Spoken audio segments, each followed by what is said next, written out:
Welcome to How to Save Your Marriage with Nicola Beer, a full show of tips and practical strategies to repair, rebuild, and strengthen your relationship. If you are currently stuck, wondering if your marriage can be saved, or you know you want to save it but don't know how to go about changing it, this show is for you. To book your free marriage strategy session with Nicola, get the free marriage ebook or donate. If you are enjoying the show and want to help keep it flowing, visit www.nicolabeer.com.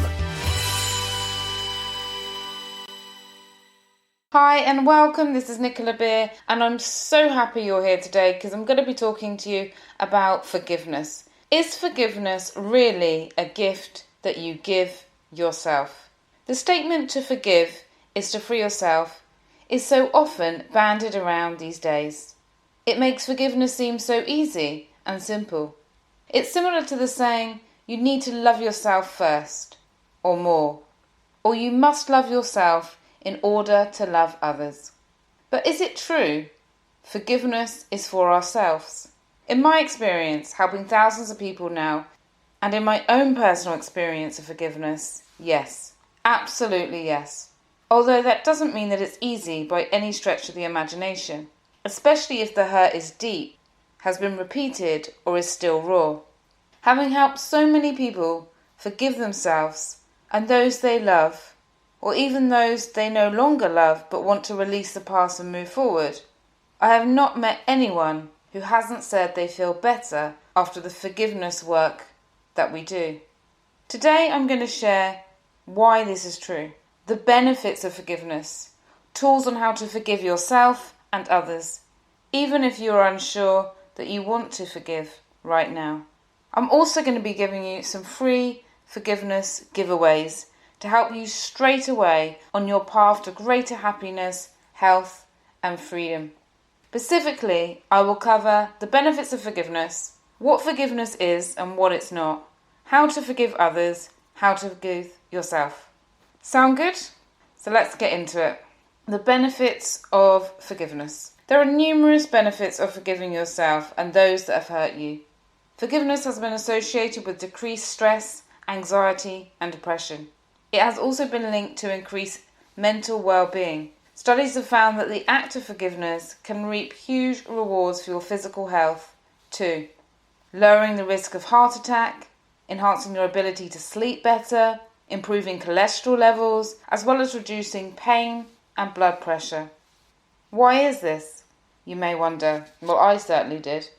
Carrying resentment, frustration, and hurt within you puts your body into a fight or flight mode, which keeps the body on a high stress alert, which is not good for our body or health. The reason for this is because the body cannot heal if it is constantly in a stress mode, meaning that people stay stuck with aches, pains, and illnesses. The body doesn't have that chance to repair itself if it's constantly in that stress mode. And this then affects all areas of a person's life. So let's get clear on what forgiveness is and what it's not. Forgiveness is not suggesting that what someone has done to you is okay. It's in no way condoning their behaviour. Instead, it's saying, I no longer wish to carry this with me. I love the quote, forgiveness is giving up all hope of a better past. And in that sense, it really frees us. Forgiveness is giving up all hope of a better past. Sometimes people will say to me, I can forgive my husband, but I'm not going to forget. And said in such a way that you can see and feel that anger and hurt is still inside them. It's not possible to forgive if you haven't processed and released the emotions first. It's important to grieve the hurt, feel the pain, and then you decide that you want to let it go. So forgiveness is a decision. It's a powerful decision a person makes to be free. It's not as easy as just saying the words, I forgive you, and you will be free. It's often a process, and you have to feel it and want it.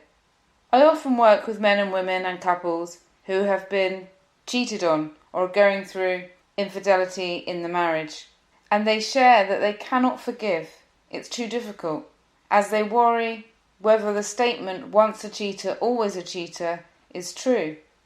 So they hold on to not forgiving. They hold on to the revengeful thoughts and the anger and the resentment. They falsely believe that if they forgive, they may be made a fool of again. So they keep the resentment and hurt. But sadly, this only hurts them even more, as holding on to the past is no protection. Sometimes people hold on to resentment and anger because they want to punish the person, yet all they are doing is punishing themselves. As hard as it is, if you've gone through a lot of pain with somebody, it's important to recognise, I believe anyway, that it's not our job to punish anyone. That belongs to the realm of God or karma, whatever you believe. If you're religious or spiritual, you may agree with me. It's not our responsibility to punish anybody else. But it is our responsibility to let go of what we're carrying, to move forward freely and happily. Of course, we definitely need to stand up for ourselves and set boundaries for protection. There's a big difference between protecting ourselves, loving ourselves, and making sure that events don't repeat and punishing others. It feels good to love and look after ourselves, and horrible to carry revengeful thoughts and wishes with us. Resentment is a process where we repeatedly replay feelings of hurt and the events that lead up to it. So when we hold resentment, we hurt ourselves as we're going over the events in our minds. And we don't just think of the facts, we also relive all the feelings associated with it and pain ourselves again and again and again. And the same with regret. Regret is repeated resentment against ourselves. So when we have regret, we're really punishing and punishing and punishing ourselves. You may not have resentment towards someone, but you may have resentment towards yourself or an institution, religion, culture, gender, race, or life for things that may or may not have happened to you. If this is true, I really feel for you. I've worked with many men and women who lost one of their parents as a child, and the hurt, the anger, and the sense of loss they felt has been carried with them. And sadly, they were not given the tools as children and adolescents to deal with the grief and move forward in peace.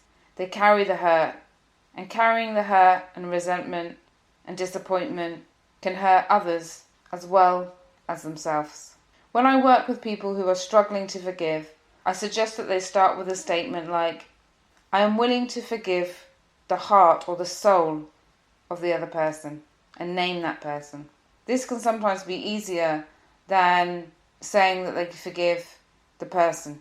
And then there is also, I am willing to begin to forgive.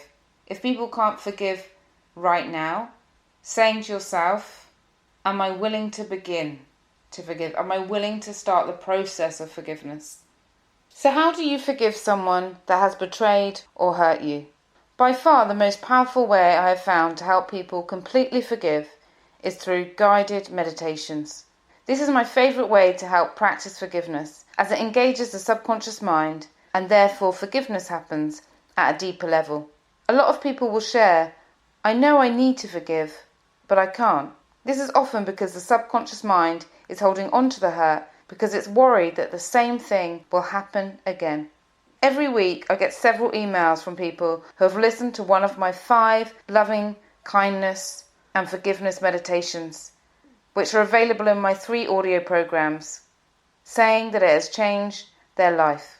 It works because it helps make that deeper shift. If you're interested in getting these 5 audios, you can choose from any one of my 3 audio programs, which are the Empowered Love and Marriage Makeover for marriage and relationship happiness, the Self-Love Energy Toolkit for inner peace and happiness, or the Healthy Eating Program for peace around food and how to change emotional eating patterns. I also have 2 meditations that I'm going to give to you today to download. One is Forgive and Let Go, for those in a relationship that want to release the past and have a loving relationship. And the other one I'm giving away, and I'm going to give you the URLs along with this episode, is for self-love and forgiveness, which is designed to really boost your self-esteem.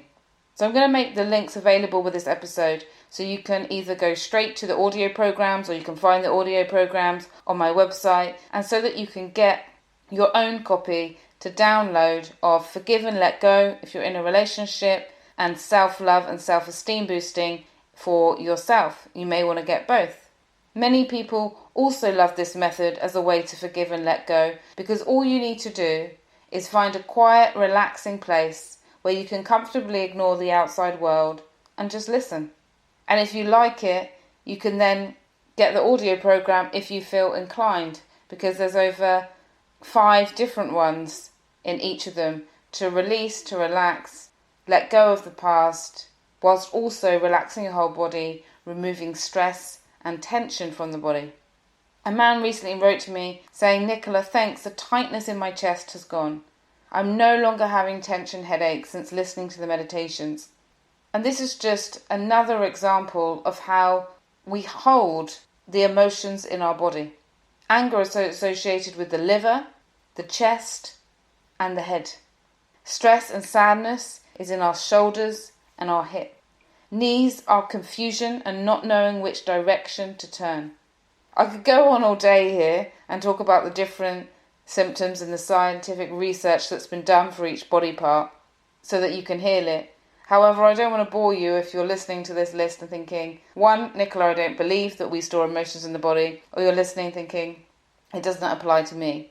So if you do have a physical symptom and you do want to change this and you do want to take action in other areas of your life and you're ready for some support, then do get in touch with me. My website is nicolabeer.com and we can change it. The good news is that happiness, comfort and peace can be felt throughout the body.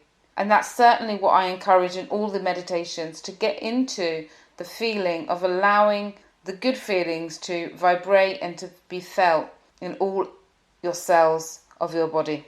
And check that out in my free meditations as well.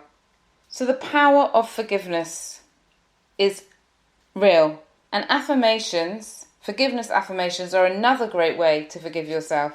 These are statements that you use again and again, that you repeat to yourself. The power of affirmations has been well documented. Some coaches only use affirmations.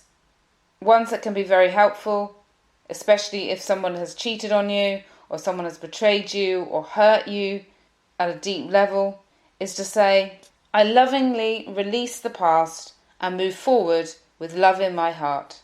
Say that now with me and see how it feels to you. I lovingly release the past and move forward with love in my heart. I lovingly release the past and move forward with love in my heart. How does that feel to you?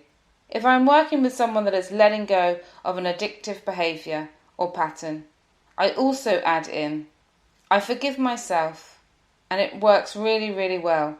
So I would say, I lovingly release the past, forgive myself, and move forward with love in my heart. I'll say that again, say it with me and see how it feels.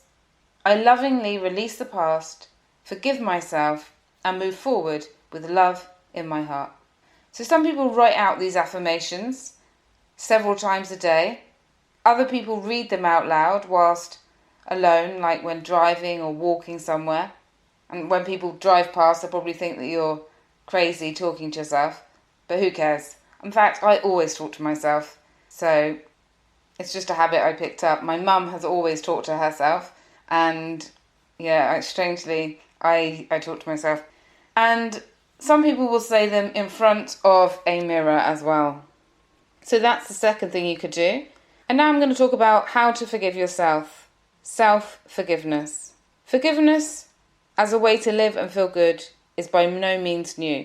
The ancient indigenous people in Hawaii understood on a gut level that to harbour resentment against others hurts the person that refuses to forgive.